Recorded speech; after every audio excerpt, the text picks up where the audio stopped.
Активисты отправились к административной границе с аннексированным Крымом. Подойдя вплотную к оккупантам, они в устной форме выразили свое отношение к ним.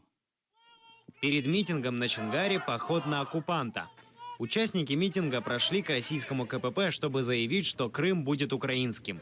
С крымско-татарскими и украинскими флагами, с лозунгами «Украина понад усе», «Милет ватан Крым», «Аллаху Акбар» крымские татары прошли на КПП и вошли в буферную зону.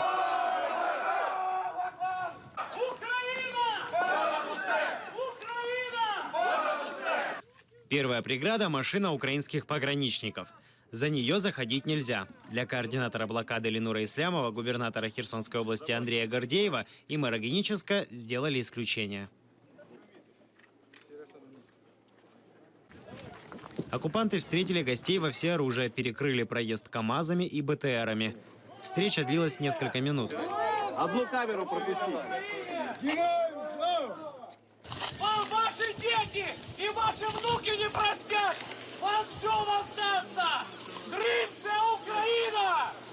Аллаху Акбар! Аллаху Акбар! Слава Україні! Героям слава! Слава Україні! Героям слава! Слава нації! Смерть ворогам! Слава нації! Смерть ворогам! Ми тим ворогам сказали, що Крим наш, і він повернеться до нас обов'язково. І їх діти будуть розплачуватися за цей злочин. Політика президента настроєна на возврат Крима і всіх українських територій. І пусть їм буде стидно, пусть їх діти і внуки потім відповідають за їх злодеяння. В 21 веке подонки, подонки, подонки, иуды! Мы поклялись сейчас на меже, все вместе поклялись вернуть Крым. Слава Украине! Героям слава! Слава Украине! Героям слава! Героям слава! После все направились к телефонной вышке. Там закрепили два флага – украинский и крымско-татарский.